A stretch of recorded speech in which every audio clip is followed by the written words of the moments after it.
Wow, it was not that long ago that I made my Incredibles theory, but I must say, it was probably one of my favorite theories to make. I had the perfect music and effects for it, and that's primarily why it's one of my favorite videos. But even though I've done a lot of Part 2 videos recently, I really want to take a good look at this one again. And no, I'm not talking about the part to do with Syndrome being a superhero, I'm talking about the massive mind blow I dropped at the very end. Watch that video immediately if you haven't yet, and then return to this one, because I'm about to present more evidence for the theory that Syndrome's island was the sole result of a methodical hijacking.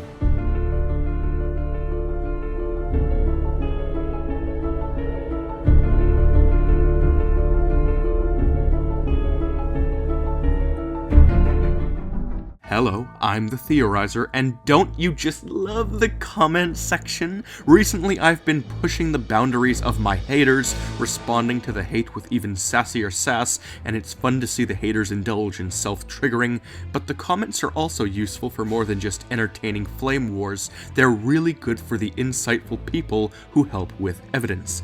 Most of the time I'll just pin the comments that have great evidence, but this time I found such a useful comment on Syndrome Part 1 that I absolutely have to share it with you, because of just how much it changes things for my little island theory. Remember my Lorax video? It wasn't my best work, but the mini theory inside of it about Ted's grandpa was some of my best work. And remember when I got a comment on that video that was so amazing that I made a video about that comment all by itself? Well, today, a similar situation has risen. A commenter named Grant Rogers commented something very useful to my theory, which I actually couldn't believe I missed the first time around. Before I present their evidence, I quickly want to recap this little theory I had. I will now show you a clip, which is a couple of minutes long, which is from the end of my other theory. Here it is. But after all of this research, I discovered something on the bonus disc, which is actually what prompted me to make this whole video. It 100% confirms the theory that Buddy had the government's files, but does not mean that he was working with them. It also proves that Buddy's mother may be Psychwave. Do you want to have an epic mind blow?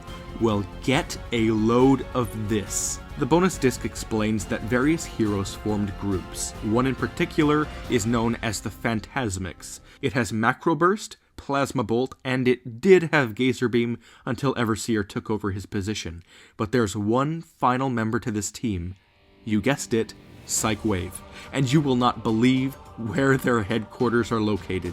They are located on a secret mid-ocean island. Sound familiar? My theory is that when Syndrome killed his parents, he discovered their information on the secret base, which he then took power of, giving him all of the information on the NSA. This funded his plans, let him build inventions, and pursue a life in supervillainy. Notice the order in which the supers are eliminated. First, it's Universal Man, which would make sense if it was someone close to him. Then, Psychwave, someone he'd also be close to. And how on earth could he defeat a freaking psychic? Unless he inherited some of her power, that is. The next one is Everseer, the next person on the team of the Phantasmics. Then another on the team. It just keeps going, and it all makes sense.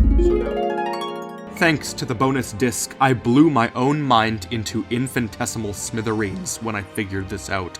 But then came this comment. Grant Rogers pointed out how Geyser Beam was found dead in the cave, but that he somehow knew the password Kronos. Everybody, to this day, seemed to be confused as to how Geyser Beam knew the password. Even on the wiki, all it says is that he got it through an unknown method. But now, more than ever, is it completely transparent. Geyser Beam was one of the original members on the team of the Phantasmics, before Everseer, of course, took over his position as leader, but if he originally was on the team, he'd know about their computer's password.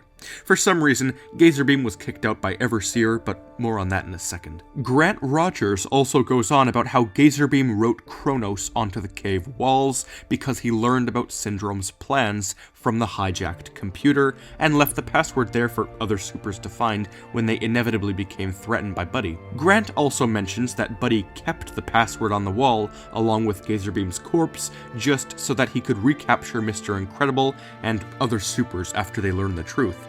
Now that is serious psychological manipulation and misanthropy, and it makes sense. Syndrome didn't even check behind the bones, and look at Mirage. She didn't second guess the grunt after Mr. Incredible moved the tiki statue, but apparently a minor little beeper sets off hundreds of sticky balls.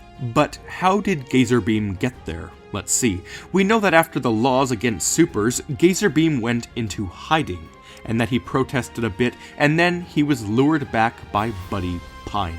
Now, you may be asking, well, wouldn't Gazerbeam be suspicious that he was going right back to his old island? The answer is no.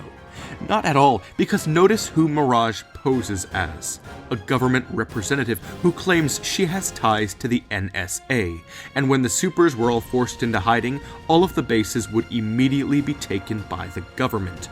It all makes complete and total sense. And remember, Gazerbeam had no idea that it was hijacked to begin with, because for some reason, he left their team long ago. Another question you may be asking is why didn't Syndrome change the password? And my response to that would be that, he savagely murdered every single super who he thought knew the password.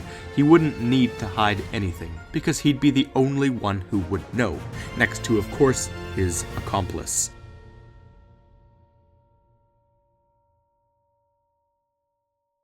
And the reason Syndrome knew the password in the first place is because, again, of the parents he had torn to shreds. As commenter Sir Kixalot pointed out, the symbolism between the Greek titan Kronos and my theory on Syndrome are quite similar. A boy who is weak in comparison to his father rises up and defeats him, taking place as ruler. Sounds awfully familiar and bizarre. But finally, why did Gazerbeam leave?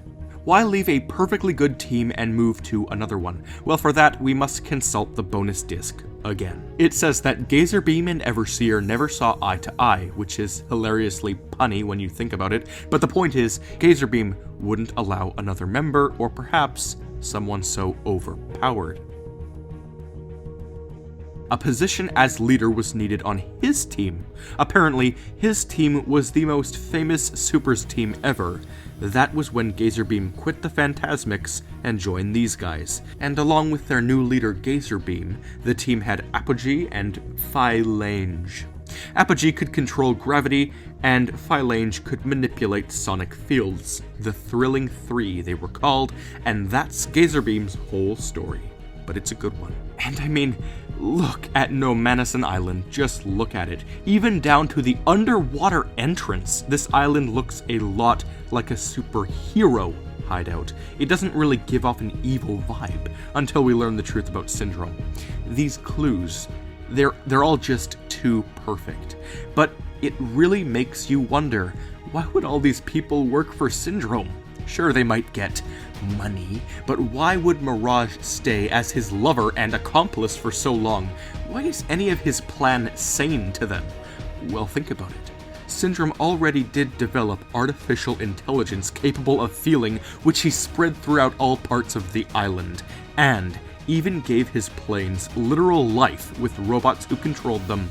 AI. An AI which turned on him in the end, much like Mirage did. I mean, even her name. Almost like she's not quite real. And what is it she tells Mr. Incredible? My name is Mirage. We have something in common. According to the government, neither of us exist. But that's a theory for an entirely different day, and I don't want to blast myself into a coma if I blow my mind too hard. So that's my epic theory. I hope you were mind blown at least a little bit, but not too badly. I've gotten frequent complaints from people who had to clean up the mess produced by a blown mind, so be careful. But until next time, I'm the Theorizer.